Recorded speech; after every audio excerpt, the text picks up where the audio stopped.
कोने कोने में यूट्यूब के माध्यम से हमसे गुरु मंत्र लेकर वैदिक परंपरा में आगे बढ़ने वाले मेरे प्रिय शिष्यों, सज्जन और सन्नारियों, आज के प्रवचन में हम आपको बताएंगे कि बहनों में माँ बाप को देखो।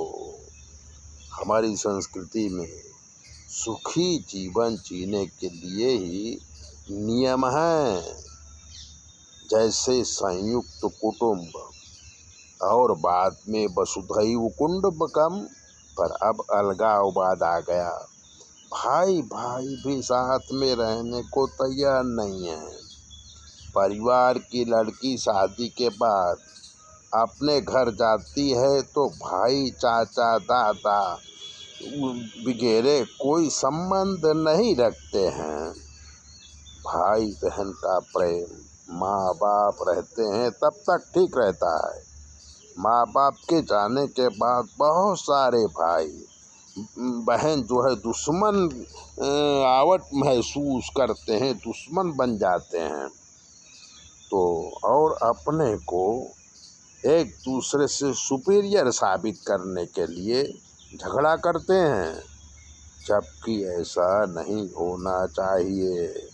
बहन अपना हक समझती है, भाई उसे गैर समझते हैं, तो पिता की संपत्ति के लिए कोर्ट आदि केस होता है, झगड़ा चलता है, तो जिसका अंत कानूनी तौर पर कभी नहीं आता और दोनों पार्टी धन का नुकसान करती हैं, तब जाके समझौता होता है और भाई बहन जो है धन लेके हमेशा के लिए अलग हो जाते हैं। अपने जीते जी बाप बेटियों को दान करता है, उसे दहेज का रूप देके बाप बेटी के प्रेम को बर्बाद कर दिया गया है। कितने बाप ऐसे हैं जो जीते जी अपनी बेटियों को कुछ नहीं देते, सब बेटों के लिए रखते हैं। बेटी भी बाप के संस्कार के होते हैं, बेटे भी बाप के संस्कार के होते हैं। तो बाप की संपत्ति लेने के लिए बेटी कोर्ट में जाती है और सारी की सारी संपत्ति फंस जाती है। बेटे भी उसे इसी तरह दृष्टि से देते हैं, तो वो जो संपत्ति फंस गई तो बेटे भी उसका इस्तेमाल नहीं कर सकते, क्योंकि ये बात का जो फैसला है कोर्ट में होता ही नहीं है। भाई बहन मर जाते हैं, उसके बाद संपत्ति को कोई ठिकाना नहीं होता है।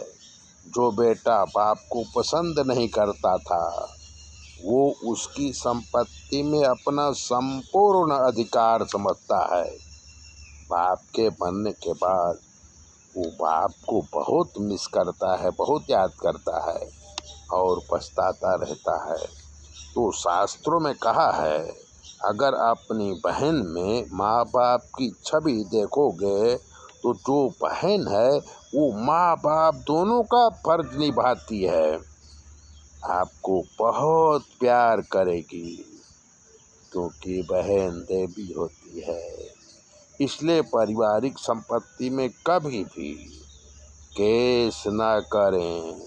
समझौता हो तो ठीक है, अगर कोई भाई बहन ना माने तो उस संपत्ति को हमेशा के लिए त्याग देना चाहिए।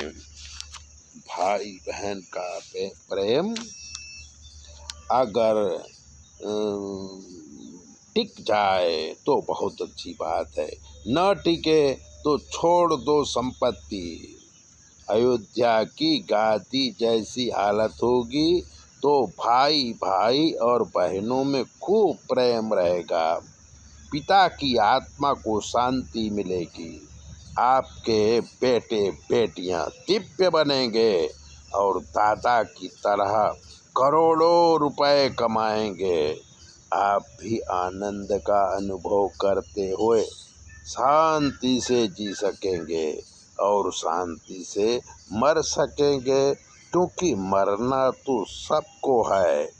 जो जीते जी अशांति को फैलाने का, बाप की संपत्ति छोड़ दो तो आपको इससे ज़्यादा शांति नहीं मिलेगी। यही धन जिसके लिए आप अशांत हैं यहीं रह जाने वाला है।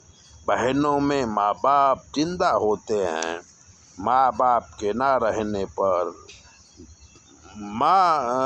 बहन ही माँ है और माँ बन भी जाती है। और माँ कभी अपने बेटों को दुख नहीं देती। तो ये नियम शाश्वत है। समझो और समझाओ।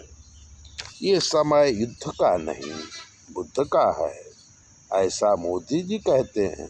पर युद्ध में कितनी निर्दोष प्राणियों की हत्या होती है जो हमारे ही संतान है। त्याग से बड़ा कोई सुख नहीं है। इसमें सभी प्राणियों का कल्याण है। राक्षसी वृत्ति के लोग खुद भी मर जाते हैं और कुटुंब परिवार को भी मार डालते हैं।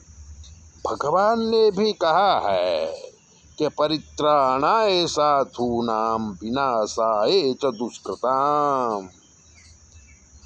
हमें सोचना है कि हम साधु हैं या दुष्ट पुरुष हैं।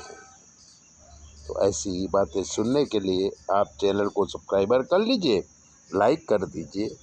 ज्ञान की बातें बताएंगे। और अगर ज्योतिष दिखाना है तो 9825200108 पर फ़ोन करो। आपकी सारी ज्योतिष हम देखेंगे और जो भी ग्रह खराब होंगे उसका निवारण भी करेंगे।